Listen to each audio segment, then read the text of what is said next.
ni bemeye Imana imwe rude ariko ndumva biriko biraza kweli erega ikigwa twagitoye mu gukuri kuvugwe kabisa erega mwana mwiko murasha abantu Yesu niwe Mana none byagaragaye byashe byasobanura erega waje kwigisha ntazi byaguyemwo ayego nukuri twakobye mwisunga amajambo ya Yesu none ibyo mwaje muvuga byose mwaje mukosa ari intumwa y'iki y'Imana Imana ibahezagiye ego nukuri erega ukuri kurateba gateba kukaza ego nukuri ibyo kari Imana mwabihebye ego murashinze inteko yatumwe n'iki n'Imana uravye twamenekeye umutwe murakoze bashe mwogiye muravuga nkuko uko nyina bagurira n'agafana uravye mwatugoreye mutumena umutwe Yesu ni tubabwira mutumva kweli acararyohera rero mwarimu acarareza muri Yohana 14:15 ego ngo mwarimu ngo yabeshe uwavutswemo hajya ngo ntabwo ari Muhamadi ngo ahubwo havuzwe ngo mpwemu yera zikavuze gahemu kwavuze subiramo iyo nyandiko ndamwigisha inyandiko y'Abagereza 14:15 ingira gwiki nimwankunda muzokwitondera ivyagezwe vyanje Yesu ati nimwankunda muzokwitondera ivyagezwe vyanje nanje nzosaba data ngo nanje nzosaba nde data abaremeye ko na Yesu ugira akora bandagusiga data araza gusaba abantu bati data ndabona kuri gose ego namufashe ego kweli nanda kwemeye wakoze ego nukuri banda nanje nzosaba data nawe azoba uwundi mwitsa Yesu ati nzoca ngenda nakambire data abahe uwundi mwitsa umwitsa n'umuntu iyo uwisubirira umuntu niba utari ikirundi uze tukwigisha kweli umwitsa na mpwemu yera biratandukanye umwitsa n'umuntu bandanya arabandanya ego azobaha uwundi mwitsa azabane namwe ibihe bidashira kabisa niwe mpwemu w'ukuri niwe mpwemu w'ukuri uwo mpwemu ni uw'ukuri ni uwo muntu arimo mpwemu y'ukuri bandanya uwabisi batadushobora kwakira noneho aba bakirisu barakiriye Muhammad wemera mwakiriye mwebwe navugisha ukuri niba ari mpwemu yera nimutubwire ko mwaba mwamwakiriye ego nukuri noneho wumva ari uwo Yesu yahawe eka wumva mpwemu yera eka kumbe abagararije intumwa y'Imana Muhammad naba kuko ari intumwa y'Imana yaje ivuga uku hera aho nyene hejuru gato wumve hejuru yego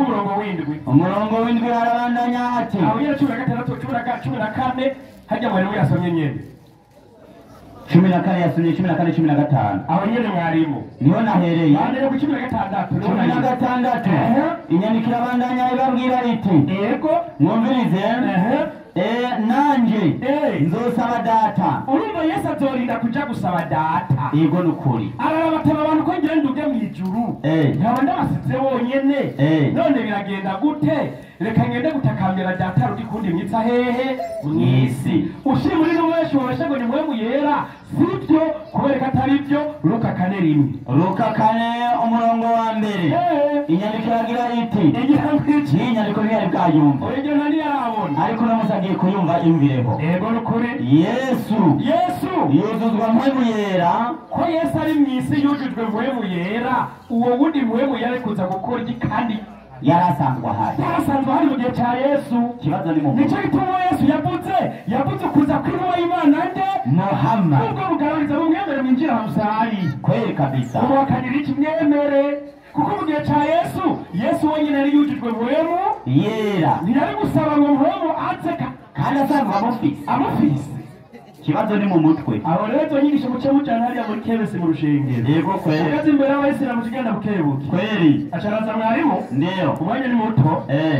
ngo amahoro ya Kristo ngo abane namwe aho nyine kuri mwarimu yatangiye kuza kwigisha hano niho yahereye ngo amahoro ngo ya Kristo ngo abane namwe ntuzosubire kuvuga iryo jambo imbere y'umusigiti oya ikanaguhanure Matayo 10:34 Matayo 10:34 kuvuga ngo Yesu ngo amahoro hano inyandiko iragira iti Yesu avuga ati mwoye kwiyumvira ngo naje gutera amahoro mw'isi ntutugarukane ibyo Yesu siraje gutera amahoro Yesu ati jewe siraje gutera amahoro ariko amahoro ya Kristo abane na atari inkota ayo yazanye imbuga itego turahona ubwo rupfumu ntusubire ntuzosubire ese turaza ngo amahoro ya Kristo ku musigiti ntitugumize ku rushengero yego nukuri kuko turazanye inkota y'abatumariye yego kwe none turinda bake hano abatumarira turi bake acaraza mwarimu asoma muri Yohana 10 ku murongo wa 3 nyarutse yonyine ubwo bugingo budashira acararyohera cyane ngo ubwo bugingo budashira ko bamenya wowe Imana yonyine y'ukuri ko abantu bose ngo bamenye ko ari Imana yonyine y'ukuri n'uwo yatumye n'uwo Imana yatumye yitwa Yesu Kristo acaravuga ati ntimukurikire Muhammad murabyumvise ko Yesu yatumye n'iki n'Imana abaguye mu kamasho twari dukeneye nyine ko bwira abakirisi ko Yesu ari intumwa y'iki y'Imana icyo cyatahuye ntiyashatse kuja ko Yesu yabaye intumwa kuri bene Isirayeli natwe barundi cyo kirongera intumwa y'Imana nde Muhammad acavuga ngo tuzoze twemera Yesu wenyine no kuvuga utarasoma genda muri Qur'ani yonyine naguhaye igiswahili Qur'ani 4 hadithi 171 soma hiyo nyandiko hadithi inasema namba ya hadithi katika Sahih Bukhari kutoka kwa Abu Dhari radhiyallahu anhu kutoka kwa Mtume sallallahu alayhi wasallam amesema amesema mwenye kushuhudia kuwa hapana mola apasaye kuabudiwa kwa haki ila Mwenyezi Mungu peke yake umuntu azokwemeza ko atayindi Imana ihari kuye gusengwa byo kuri kiretse Imana imwe rudende hana mshirika kandi atari yindi Imana ihari bandikanye n'Imana imwe rudende na kuwa Muhammadi agaca ashinga intaye ko Muhammadi ni mja wake na mtume wake ari umushumba w'Uhoraho akaba intumwa y'Imana na kuwa Isa agaca ashinga intaye ko na Yesu muhungu wa Maria ni mja wa Mwenyezi Mungu na mtume wake ari umushumba w'Uhoraho akaba intumwa y'Imana na neno alilolikweka kwa Mariamu Yesu akaba ni jambo ryashizwe muri Maria rivuye ku Mana kwake na pepo ni haki atuwo rero agatavuze ayo majambo adushagenda hehe mw'ijuru wenda mwike cha kwishuri twebwe turabyigisha mu musigiti ko Yesu nawe ari intumwa y'iki Imana na Muhammad ari intumwa y'iki Imana la nufarriqu baina ahadi ntabyo bazi nta kuvangura nimwe mu Muhammad na Yesu ntatongo bapfa Yesu ngira tuka Muhammad nta ruko nigeze banashwana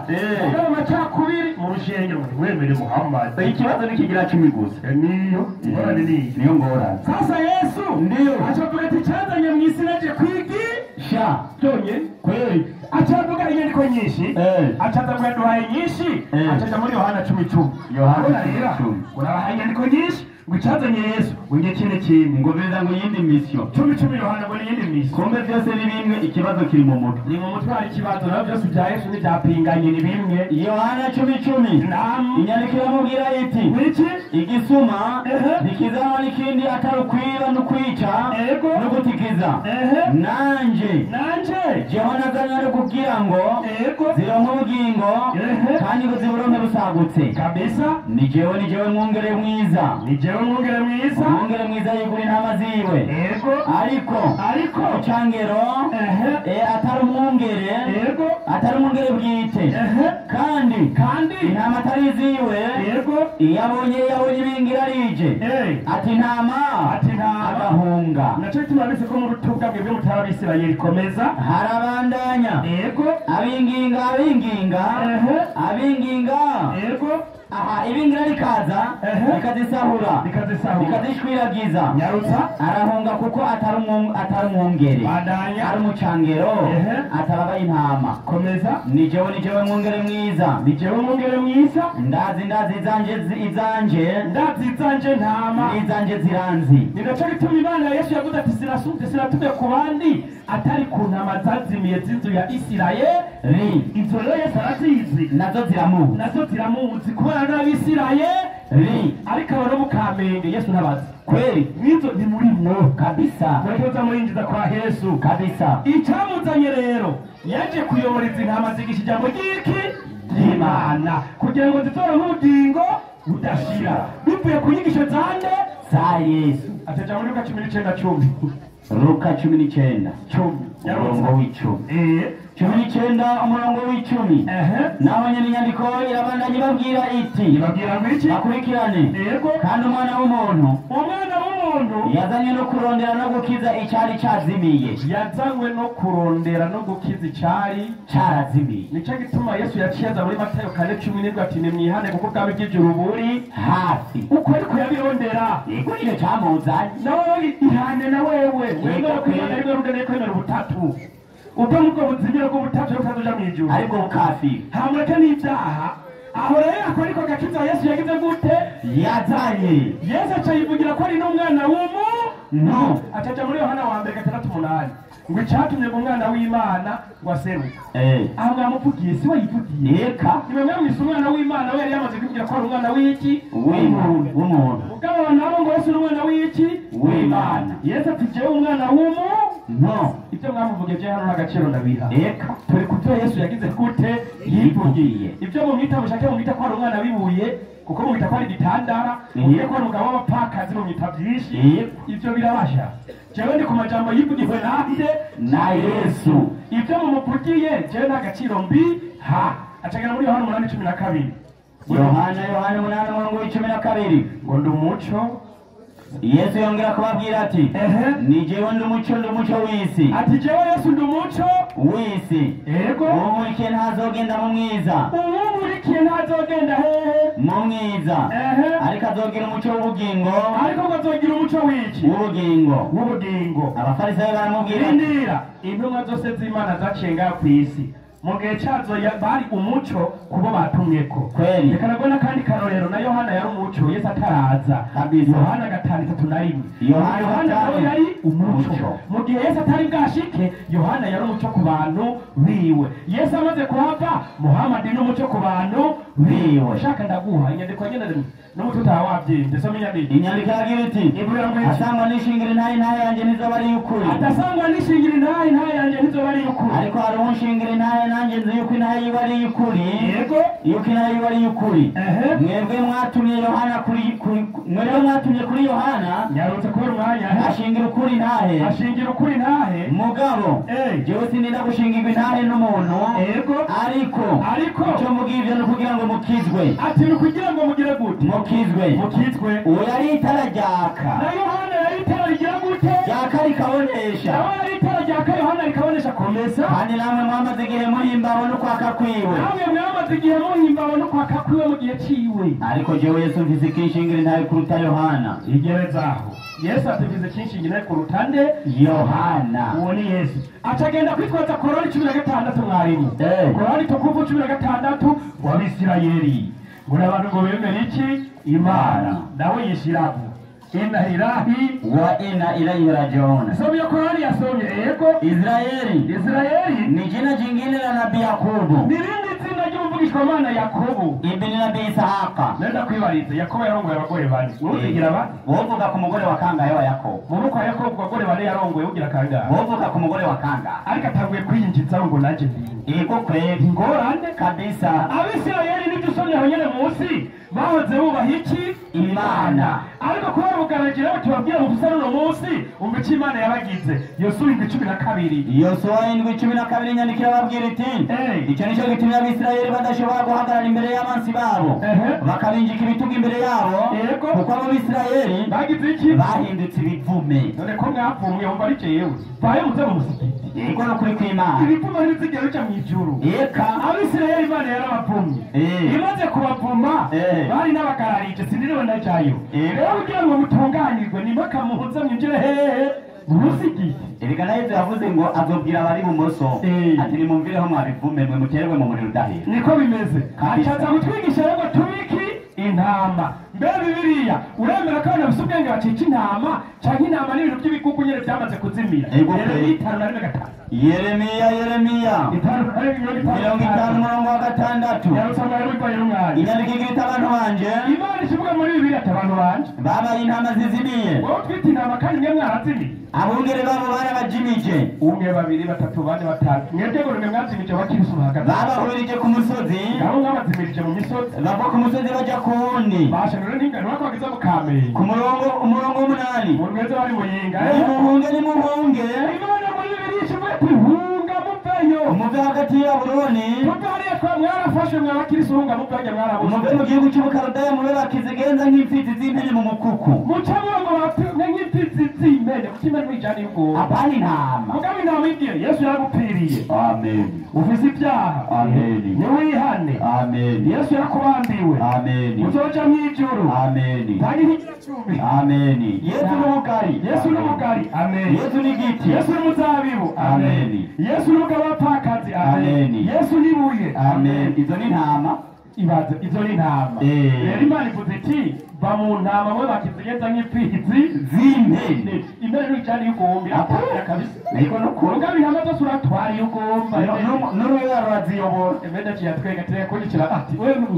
salamu alaikum wa alaikum salamu wa rahmatullahi wa barakatuh Allahu akbar oya bacika imburabwenge ko biriya nikivuga cy'imburabwenge yemera byose kweli yego yekiti amateka tujana ngwino hagurutse umwari w'umugenzi wawe nawe twumva ibyo avuga ngaho kuri Yesu harahandi hantu uriko urakura ya Pilato nta mahoro ufise ni ngombwa yuko wizera ko Yesu ari batanga amahoro ego aho nabada kukurangira amahoro yesama arutayo narinze nonenge nahabona kuko nize kwizera urumva nk'izi mbare z'ingoga bya ngaho umusigiti ni vuba twari ku musaraba ni vuba tugeja ku musaraba inzu y'isano cy'abapasitori bagaza cy'abavuga butumwa mutaburishe ngo tuzomurondera ntacyo kubw'ibyo rero reka tuvuge mu kigwa ujya ngo mwatanze muri Mariko 1:38 mbega hari ikindi cyoba cyarazanye Yesu kinyuranye na kijya cyari cyoba kije gupigana na kijya apana twavuze tuti kijya adamagambo aboneka muri Mariko 1:38 ni kimwe mu byazanye Yesu ngaha ku isi kandi twamaze no kubidondagura twabiberetse kubw'ibyo rero amajambo mwavuze neza yuko amajambo yavuye mu kanwa ka Yesu ni amajambo y'iki y'ukuri ibyo ntimubihakana kandi mwemeze neza yuko Yesu ngo ari intumwa yande y'Imana ibyo nibyo mwemera mwebwe sawa ariko twabonye yuko na Allah ari intumwa yande ari intumwa y'Imana mugabo muri ko gutuma kwa Yesu nk'uko mubyizera tubona yuko yaje gutanga ubugingo budashira ku bafise umubiri bose kiretse wewe nyamba atamubiri ufise nta bugingo budashira ukeneye cyangwa mufise icyuma ahubwo cyo mwambaza bafite imbaho cyangwa ni imbaho n'ama plastic singa cyangwa n'amagini baratubarira kubw'ibyo Yesu niwe atanga ubugingo budashira nico ni kimwe mu byagitsene mu byamuzanye ngaha ku isi umviza kandi yandi majambo ava mu kanwa ka Yesu yavuze ati ngo twebwe abakristo tuvuga yuko Yesu ngo ari umwana wande w'Imana ariko rero ubwiwe yivuga yuko ari umwana wande w'umuntu nanyari umwana w'igikoko yari umwana w'umuntu nyine ngani bivuga ko ari umwana w'Imana 6:40 Yohana aravuga agasubira mwarimu 40 kuko icyo cyo datagomba kuko iki aricyo data agomba yuko ubona umwana wese Yesu ariko arivuga ayo majambo agomba yuko umuntu wese abona umwana akamwizera agira ubugingo budashira hanyuma nanje azomuzura ku munsi w'iherezo Yesu nazokuzura utamwizeye utamwizeye cyo n'ikindi kigwa uzogumayo utamwizeye wowe uzodukira kumaramara rero bazogutara kandi wakyemereye bagushimye ko wabyemeye ko ntiwabihakana twebwe kuri Abayisilamu twe turugusuguru kabisa urebe ko yibwe ngo nk'impizi z'impene n'umukuku Yesu yabyivugiye ndamubeseye ngo n'amasuguru ngo n'amasuguru kabisa ngatabikeza mu gikoni kandi muzobota kabisa kugira mu kihe rero nuko muda kuri Yesu umvize yandi majambo rero Yesu yivugiye kandi akuye mu kanwa kande mu kanwa kiwe 53 aho nyene ho na 6 53 aravuga agasubira ikigo cyamaze kurangira abayisilamu ariko bamaze kunyugwa kuri iki kigo cy'uno munsi Yesu aramarira ati ukuri n'ukuri ndababariye ndababwiye nimutaje umubiri w'umwana w'umuntu nimutaje umubiri w'umwana w'umuntu ngo munywe n'amaraso yiwe wongere munywe n'amaraso yiwe nta bugingo mwogira muri mwebwe bandanya urya umubiri wanje urya umubiri wa Yesu n'amaraso yanje akanywe n'amaraso ya Yesu ufise ubugingo budashira ubugingo budashira kubw'ibyo umubiri wa Yesu uhagarariwe n'umutima amaraso ya Yesu Kristo ahagarariwe n'iki n'igikombe mubyizere mutabyizeye Yesu avuga ngo nta bugingo budashira mwogira muri mwebwe kubw'ibyo rero Yesu aravuga yuko ari umuco w'isi aravuga yuko ari we mwungere mwiza aravuga yuko yadukunda no kwisi yacyazimiye aravuga yuko batanga ubugingo budashira ku bafite umubiri bose ibyo byose n'ibindi cyose murimo kuvuga ni ibyazanye Yesu ngaha mu isi kugira abantu babyizera nk'ubugingo budashira hanyuma akavuga ngo abungere ngo baragizere ngo barazimize intama ndabutonera nakivutse ku ruhande cumi n'umunani cumi ijana n'umunani nange nta madazi nyitanduka akamaze kuzibona ubohosha gusa nimene aravuga ati sema vuga enyi watu tiyemwe ba uni mwana madari karabigwa vuga tiyemwe bantu hakine kwisha kuwajeri kutoka kwa Mola wenu ilitunganye iligote byamaze kubashikako bivuye ko ari Imana yanyu basi ameongoka ngo wahisemo inzira y'ubugororotsi na aongoke kwa faida ya nafsi yake ubone ku nyungu y'ubugingo bwiwe na anayepotea hanyuma gutsimire nawe apotee kwa hasara ya nafsi yake mwenyewe urataka apotelea mbali kabisa kwa nini mimi Muhamadi simulizi wenu Muhamadi kulipata mugero wake simulizi wao kuja kubijya bajya ni ntama zapfuye mu ruhongore batamera zitagiriki umungere bamaze gukata mugero w'abaki w'abayisilamu iyo umwungere atari ukuri abonye ibingira akarunga ko baputse rero bataye nabyo muriko murangahara ku bisozi nimutire muvaniye muca muriko murora iby'abandi ko mutazi n'ubarongoye bayisilamu icyo tubahamagarira ni uko mwizera Yesu mumwakire mu bugingo bwanyu muronke ubugingo budashira aho nyene niyo mushoboye gukira mutizeye uwo Yesu gehinomu irabarindiriye mu gikoni kugira ngo mukire mucumba aya majambo ni uko mumwizera mukamwakira mu bugingo bwanyu niyo bugingo budashira kandi mwe muduteraje kwese agaruka uwo mwizera kuzatwiga imbere tuvuze gute unasema jambo safi anataweza akafanya kurozi kivile yeza kuheza kile sawa dakika mbili swali karibu sana makofi kwa Yesu wa Kristo akamenge Yesu mwamba si mwamba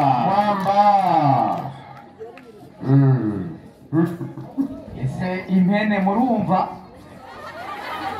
n'intama aha turi imico ibiri ari impene n'intama ugutwi kw'impene kumva kugize gute kugeze mw'isafuriya kokeze ikigwa dufite hari ikindi cyoba cyarazanye Yesu kisumba iki twasomye ngaha ndabaza rero 19 Luka 10 aravuga ngo kandi umwana w'umuntu yazanywe no kurondera no gukiza icyari cyazimiye hariho ibintu ngaha bitatu tuko turasoma yazanywe no kurondera hama akize icyari cyagize gute cyazimiye ibi ni ibikorwa byazanye nde Yesu jemba sangaho nyine mu kigo cy'ingangiza bayisilamu nibyo Yesu yaje kurondera no gukiza icyazimiye yego oya bayisilamu nibyo yoba yaje kurondera no gukiza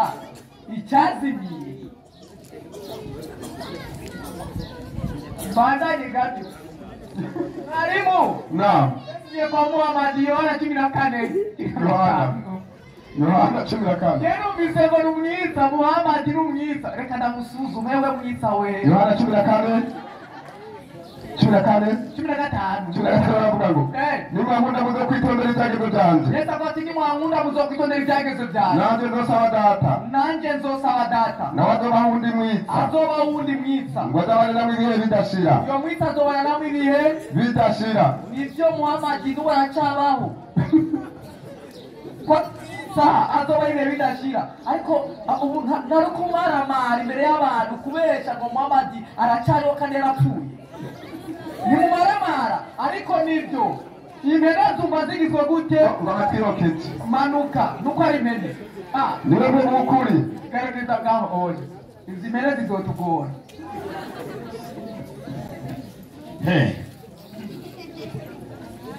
rero nababwiye aha nta bigisha bahari ngaha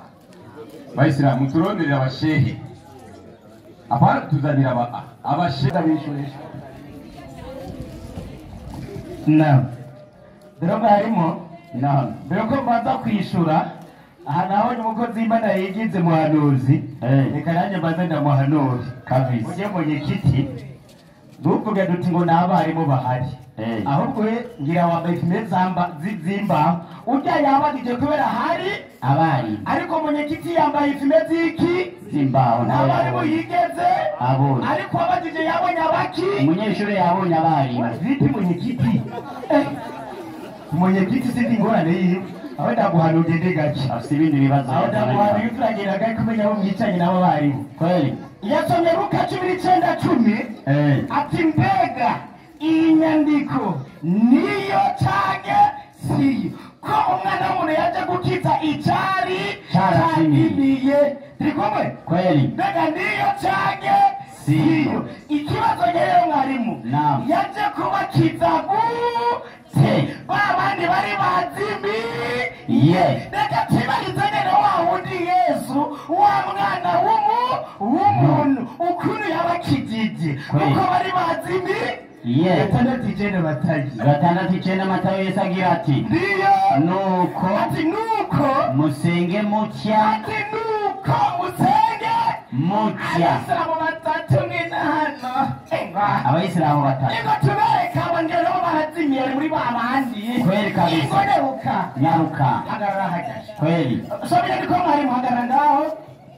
nuko musenge mutya mu gifesa ni pratique hama muti nawe nitori n'amajambo uvuga mu bikorwa uri kwagira iki urasenga mbega Yesu ko bakijije abari bazimiye nuko musenge mutya iyi mutya ni gute 14 Mariko 14:32 maze bashikana kwigestemani Yesu yacabajana ari kwigestemani babageza mu gisagara abarira bigishwa bibati bamuricaye hano mbanze nje hajya gusenga egeri imbere nga Yesu wawa ajana Petero na Yakobo na Yohana ingwano Yesu yakanye Petero Yakobo na Yohana Yesu atangura kumirwa no guhagarika umutima cyane atabakobye umutima wanje mubirimo bashini ngorande ndiyo ati umutima wanje uri n'akabonge kagomba kunyica ndiyo bamuragumye hano yagati ni mube hano mube maso ariko ababimwa mu gusenga baragira iki barahumiriza ko hipata data bafite ishoboye birenga hareka takata barakata popata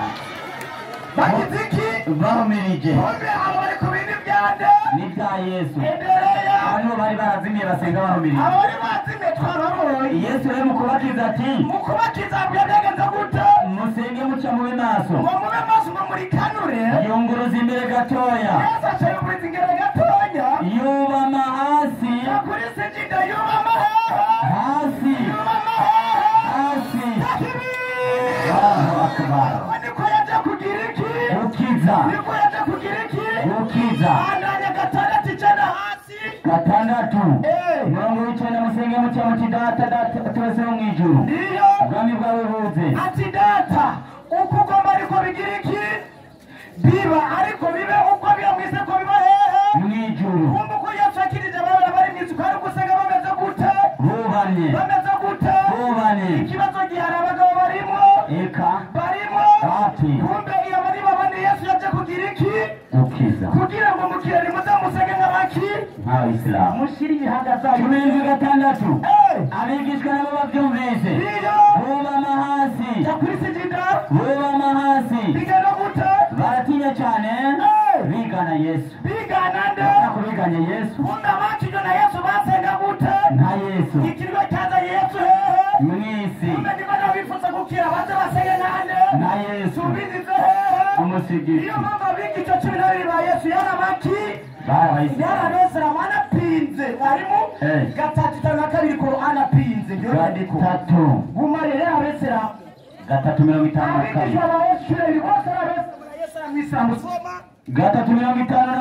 ndiyo aje kwikinga kora nyine na Satani yavumwe izina ry'Imana nyine bazini muwe ariko Yesu mwene Mariyamu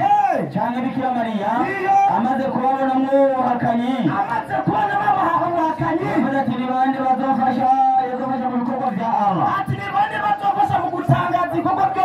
abigishwa biwe baravuga bati kugira ngo ntizabataka abigishwa baravuga bati tuzobigufasha kubwa Allah ati tuzobigufasha kubwora twemeye Allah twebwe ngo turebe tubere icyabona ko turabicisha bugufi abayisilamu ngo turebe yuko Allah imana urudende kandi turikije bugufi abaki abayisilamu kuba bese babicisha bugufi basenga gute nk'uko nyene basenga bubamye basenga gute bubamye kujya kwa Yesu bisobanura ko ya nyandiko yatanze ariyo ijya nyandiko ni yuko ushaka gukirusa gusenga wubamye utabyemeye uzoguma uje mu giko ni muragoye rero no guhitamo kwawe kweli takbir Allahu akbar wewe kiti wabo Yesu yarokoye ko basenga uku abateka mitwe nabo basenga bahagaze ngo ndosenga mpagaze abona abateka mitwe aho bana murengereza ko ehe bana murenge mwiko bazingata yanje munyigireko wabutse twumve ko yishwe no kwatishu Abakristo haleluya nikomera amashi menshi cyane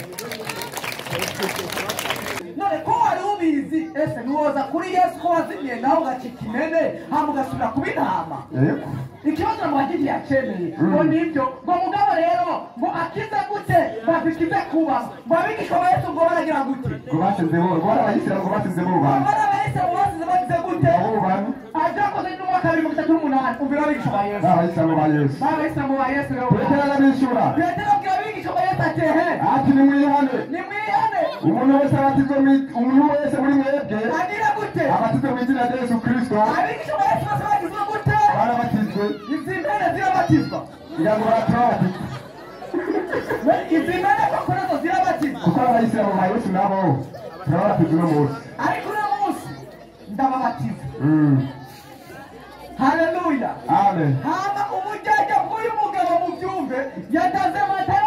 6:9 mati ko ni muzaga mwumva akagende aba bagabo rero abateka nitwe wewe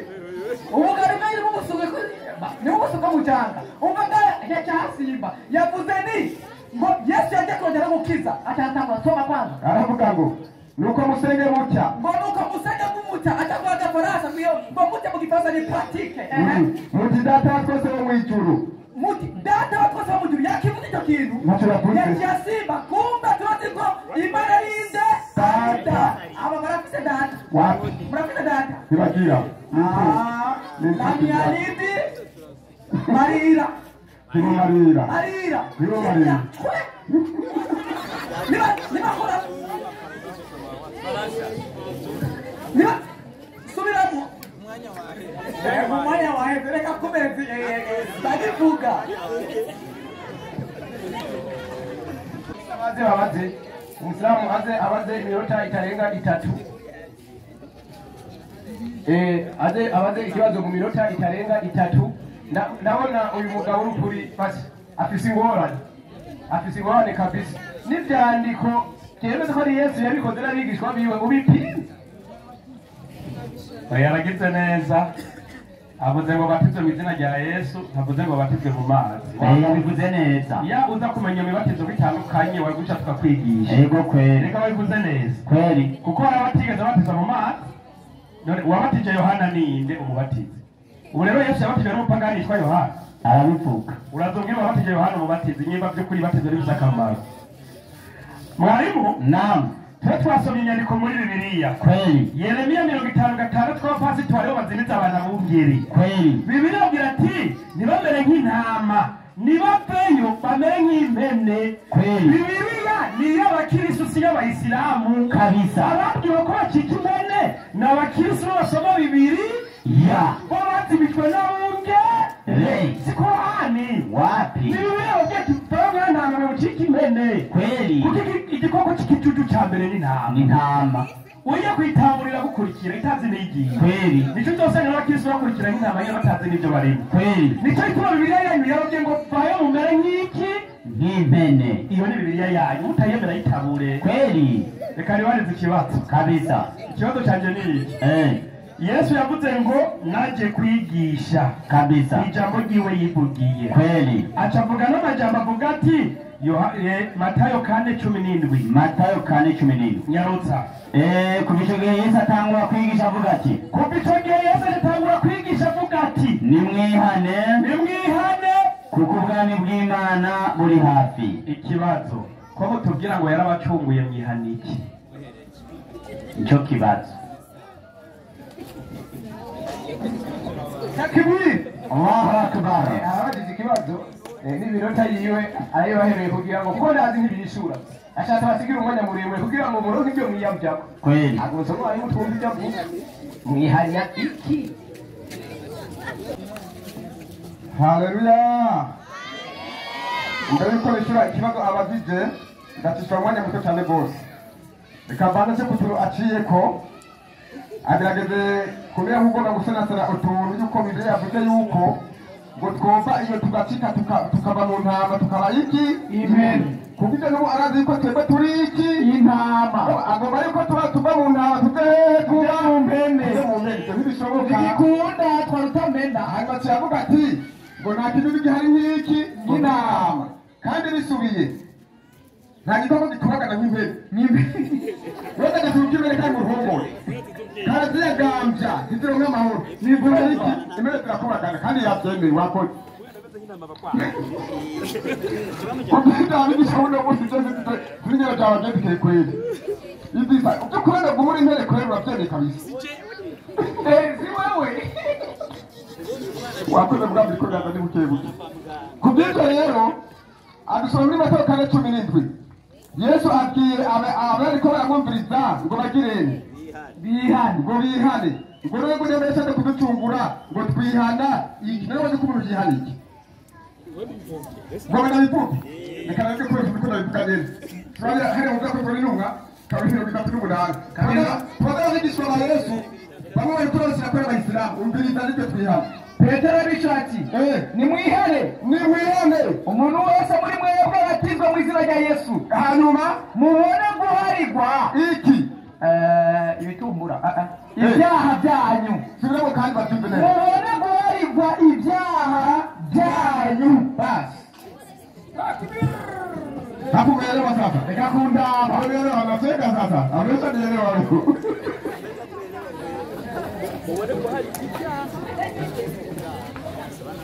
Waislamu kweli. Mwana pita ni abasema wakana dutwenda gusa ngirango. Kubera na watu dutwenda gusa ngo bihaniki. Noneho ubwami ikidira kabiri kandi. Wowe ujya mu musigiti waba wihaniki kusenga kandi ku munsi wihaniki. Wihana amafoka. Kandi wihana ibicumbu urabona ko tubyibyo wihana wewe. Nicho kibaza kubaza. Ngo natubia kwa Mwenyezi Mungu. Unatubia kwa Mwenyezi Mungu. Unatubia nini? Unatubia nini? Mparachichi. Nimwe. Vipi hawa? Ese hawa ni walimu. Hakuna walimu hapa. Wibaza mwarimu kubaza kingumunu yihana. Ngumuru yihanakisha kibazo tunakoza Kuko kule. kibazo kwe. Wewe senga kale ku munsi.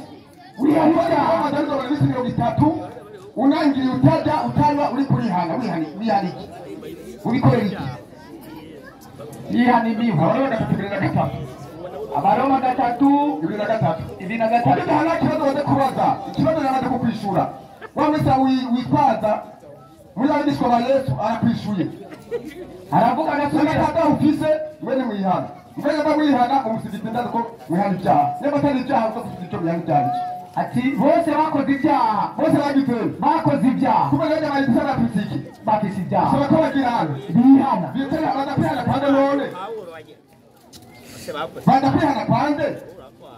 Mariko 5:2. Mariko 2. Uwahari ibyaha ninde? 5:5 Mariko. Mariko 2:5. Kuko bose bakoze iki? Ibyaha. Kandi kuko ari impene. Kandi uko ari impene ngiye kubona kwihana. Kubagana umbiza wari ibyo byaha uwariwe. 5. Yesu abonye ukwizera kwabo. Abwira icyo kimuga ati mwana wanje ibyaha byawe urabihariwe. Kuba uhari ibyo byaha by'abantu ninde? Yesu. Badana bose bavuga tutwaze kuba mu ntama tujye kuri iki? Impene. Tugomba kwesa girane aduharira. Kubera badoda he mu gikoni. Ibisati yapega kabisa kandi areze kudoda mu muri kandi uzokujya kabisa. Kubw'ibyo ikigo cyarangiye nta n'abigisha bafise. Kubw'ibyo icyazanye Yesu sikijya twabonye muri Mariko 3:38 yazanywe n'impamvu nyinshi cyane rwose turonga umwanya wo kudondagurira ngaha. Ariko mwende gutora akarongo kamwe akaba ariko muhagarara ko ibindi nabyo mukabyirengagiza. Twabonye ko Yesu ari umuco w'isi, turabona ko Yesu ari umwungere mwiza, turabona ko Yesu aje kurondera no gukiza icyari cyazimiye, turabona ko Yesu avuga ati unda umubiri wanjye akanywa amaraso yanjye uwo ni afite ubugingo budashira. Twabonye ko Yesu itamuzanye yaje gusangangura ibikorwa byanjye bya Satani. Ni ibintu byinshi tuvugira ngaha ngo tugirene tubiheze, ariko kinyamukuru rero ni uko mwizera Yesu Kristo, kuko niwe ahari ibyaha by'abantu kugira ngo ubugingo budashira. Nimwe yabyereka indomo iradaye tweza abakristo twaramanitse amaboko turamwizera tukirera intama na rimwe batitu twe tugomba kuba intama twabakuyemo tugiye kuba intebe mwarimo mu muriro. Mata 11:8 soma banazi abati nimuze kuri jewe abashara baremerewe bajya ntibaremerewe kwe ndabaruhure bajya ntibarushe izimera zirarushe ikoresa baruhure mu b'intama mu zindi nimuze baruhure mu b'intama bajya munasema ati mu mutego twacunguwe mwacungiwe iki mwihana kandi biki kandi baricunguwe hundeka amaso Idirisa sinakuvumye ingo yobaye umwana ingo wongera umwana avura umukengu kamwongeza uwundi. Waislamu takibiri. Allahu akbar. Jeni gira uke kweli bagasanga bafashwe kabisa. Aravuze ati twebwe twaramaze kuronka Yesu wacu kugira ngo ducungugwe urumva tubatizwa mu mazi. Rero umviriza abakirisumu Yesu yavuze ati nimwihane n'abajeti mwihane iki kandi mwaracunguwe. Sikari kwa tumena amatwi acavuga ati oya twebwe kugira rero ducungugwe neza ubanza kugira gute kubatizwa. Birasiga urusambanye warabatijwe ejo dusubira kubatizwa ati nari narasambanye reka ngende kubatizwa kandi ko dusubira kubatizwa bwa kangahe kacubatizwa kandi wibye utugenda ukabatizwa bwa kangahe bwa gatatu. Nimba muri abanyakuri maze kubatizwa kangahe kuko tubwiye ko kubatizwa ariko gakiza Yesu yagize gute yazanye udusora mu byakozwe n'irwa 2:8 niho wasomeye yego kwe ngo ni mubatizwe ngo kundi ko gukizwa